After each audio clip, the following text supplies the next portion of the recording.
Hey, this is Ricky and Rusty with Real Texas Capital. And Rick and I are just having a conversation today about some of the things that we see in successful fix and flipper rehab investors. And and both Rick and I have some feedback that we just wanted to share with each other, get some conversation going, and see where our conversation goes. So some of the things that I've seen, or I in an organized fashion, kind of put together about what I see in a quality fix and flipper is, number one, is the fix and flipper is in fact organized and has a very detailed game plan of attack to purchase the property, to rehab the property, and to subsequently sell the property. So, and obviously things do change over time throughout the project, but you got to start out with a very strong, organized plan of attack. What do you think, Rick? Yeah, for sure. Disorganized fix and flippers will struggle. I mean, you definitely, as a fix and flipper, got to know what you're going to do with the property, how extensive renovations you want to do with the property. Is it just cosmetic paint and carpet? Are you going to tear down the walls down to the studs and redo plumbing and understanding those costs? And in order to do that, you've got to be organized. I mean, if you're disorganized and you don't understand the scope of the project you're trying to tackle, odds are you're going to struggle. So yeah, being organized is key for sure. Yeah. And there's going to be struggles in every project. They never go quite as planned. And so I think it's important for an investor to be humble and to know when they're faced with a challenge that's outside their lane, and be willing to ask questions to other more seasoned investors, so that they can hopefully not make unnecessary mistakes. Yeah, for sure. And related to that is just being able to minimize your mistakes is using the right vendors, the right subs, understanding what subs you're going to use. Make sure you've got subs you trust, subs that are going to be reliable, experienced, knowledgeable, and understanding, again, understanding what you want to accomplish in the project and having the right team work, team members around you to help you out, minimize your risk. Yeah, so I think the having a team is critical, but I also think it's important to do proper due diligence, so that you have your game plan in place and you're not relying necessarily on somebody else's information, somebody else's data. And I see this often when projects are presented to us and the potential borrower is relying on a wholesaler's information for things like after rehab value or the rehab budget amount. And the wholesaler's game plan, they need to sell the house, but you need to use their information as a litmus test, but certainly do your own due diligence for ARV and budgeting of the rehab. Yeah, for sure. Understanding what the true market value of the property is, and that's not full market value. And you should understand that at the beginning. And of course, to your point, Rusty, the wholesaler is going to try to inflate that market to as high as he can so that you are willing to pay more for the property. You need to do your own due diligence as a fix and flipper, get real comfortable with what you think you can sell the property for in a shorter amount of time. I mean, time is money in this game. So you definitely want to be aware of getting rid of the property sooner than later, getting your rehab done soon as you can, getting the right subs in there again, and minimizing your carrying costs and your selling costs, and get in and get out as fast as you can relative to the renovations. But to your earlier point about understanding ARV, do your own research.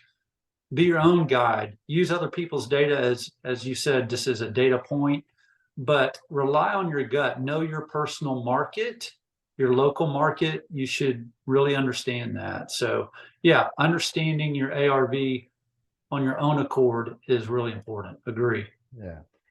Well, one of the things that a real estate investor is going to have to have is access to capital, or certainly their own capital. So finding a property, doing all the due diligence on it, making an offer, getting it accepted, those are all good. But if you don't have access to capital, you're kind of dead in the water. So it would be a good idea to line up capital, at least relationships ahead of time. And so that you know that you can rely on that. If you get a good deal, you can go ahead and have the funds the resources for the funds ready to go when you're ready to close. Yeah, and one thing that I think you and I like to do sometimes with some of our borrowers is try to expand on their access to capital. Sometimes it's not just individually. You could use a family or a friend or somebody that's experienced in JV with them and use their capital, but you're doing the sweat equity part. Or if you happen to be in a position where you're low on cash, but you're high on equity and other properties, it's something called cross collateralization. And we've given loans to borrowers that have multiple properties that just happen to be low on cash. And then we use some of their equity and some of their other properties as protection for us. And it helps them generate more cash flow by getting that property or this new fix and flip project done.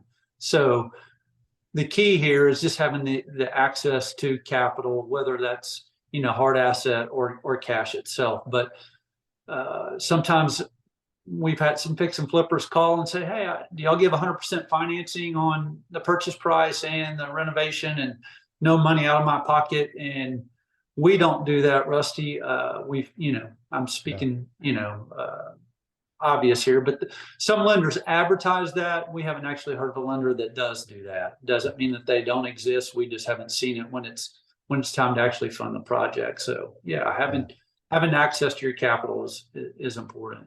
Yeah. What do you think about construction knowledge? Because we've got, newer real estate investors maybe don't have quite the experience of getting in and doing the legwork on the project. How important is the construction knowledge to a successful project? Well, it definitely doesn't hurt if you understand construction and the sequencing of construction so that you don't make mistakes and delay the project. But it's something that can be done if you have the right general contractor on your team. If you find a right general that you can rely on and trust, I feel like it's something that's doable and you can learn as you go. But you definitely need to have some general knowledge of the construction trades and understanding, generally how construction works. Yeah. You don't have to be an expert. Yeah, I agree with that. Probably more important is the project management aspect of it, just to make sure the project keeps moving forward, because typically we see time kills a good project because if it's not properly managed, maybe the building materials and the fixtures and the flooring don't arrive on time. It delays, it has a domino effect and delays everybody in the process. So project management is pretty important. I agree. To add to that, if you understand construction, but you're a poor project manager, you're probably not a really good fix and flipper. You ought to just stay in construction only. But a fix and flipper, their primary trait of being successful is project management. They got to be one step ahead of the next sub and next sequence. And having that skill set is vital of being a good project manager and being timely in managing, the project for sure. Well, a few other things that I made note of that maybe more intangibles is, you've got to be an action taker. You can look at deals all day long. You can underwrite them. You can pencil them out till you're blue in the face. But until you make that first offer, that second offer, that third offer, et cetera, you've got to make offers to get a project under contract. And kind of along the lines of that is you got to be willing to take some risk, even if you don't have all the answers, even if it's your first time to do this type of a project or that type of project. You've got to be willing to take the risk and in some cases learn a little bit on the fly. And then thirdly and lastly I've got is you've got to be willing to make mistakes. I've heard it said a couple of ways. Mistakes are just the way you pay tuition, or mistakes is really the way you learn. And if you look at the mistakes that you're going to make as a learning experience and kind of a way to fail forward, that's how you're going to grow and that's how you're going to get better. Yeah, and to that point, I would also add, sometimes it's hard to finally decide, hey, I'm going to take on a project and be an action taker. And something that holds some of our fix and flippers back is just fear of the unknown, fear of not being successful. And so one of the things that I've often heard others say is, hey, just try to to understand your fear and quantify it. Like, what is the worst case scenario, realistic worst case scenario here? And is this something that I can manage through and deal with if the worst case scenario actually was to come to fruition, and assign a probability with that? And then once you can kind of, get a mental grasp that it's probably not as bad or as fearful as you might think once you understand worst case scenario, then oftentimes that helps people, I have found, to go ahead and take the leap and start into this industry. So yeah. Yeah. Well, that's all I had, Rick. I mean, I think this has been a good conversation back and forth about some of the things that we see that hopefully would be helpful to a future fix and flipper out there. And for any of you guys that are seeing this and you have any interest in talking to us about your project, we'd love to speak with you. Obviously, we are in the lending business, and we lend on rehab projects and fix and flip and fix and rent. We'd love to have the opportunity to learn more about you as well as your project. So we're Tricky and Rusty with Real Texas Capital. Thanks for listening. Thank you.